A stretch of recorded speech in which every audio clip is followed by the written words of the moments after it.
Hey guys, welcome back to VolatilityTV here, and in this series I'm actually going to shift away a little bit from Robinhood account, from my previous account that I had, and I'm going to start paper trading in this new platform. It's called thinkorswim TD Ameritrade. I'm not new to this platform. I've used it for a while now, mainly for charting and stuff, but now I'm actually thinking about switching over to brokers.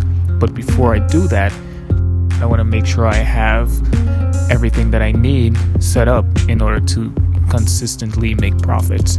So yeah, I'm just going to be doing more daily upload videos. I'm going to be showcasing my profits, my losses, and yeah, I hope you guys like the series. It's mainly for myself, but if someone else can learn from this, so be it. I think I'm glad to help out anyone who's out there. And yeah, so don't forget to rate, like, subscribe, all that, and hit that notification bell, and let's get to it. So today's video, I'm actually going to be trading Cisco stock.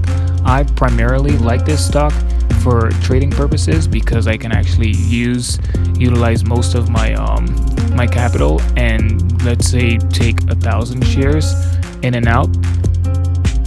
Today I traded 1,000 shares and it went up 6 cents, and that gave me $60. So yeah, so I'm just going to do this on a daily basis and see how profitable this can be compared to Robinhood. Robinhood doesn't give you that edge where you can just sell out instantly. Like if I wanted to put in a trade right then and there and I want to sell out, mainly for day trading purposes. So that's why I chose to go with TD Ameritrade thinkorswim platform. And yeah, so thanks for checking out this video. And like I said before, I'm gonna be doing this on a consistent basis, so I'm gonna be posting my profits and my losses, and hope you guys enjoy. Thanks again. Peace.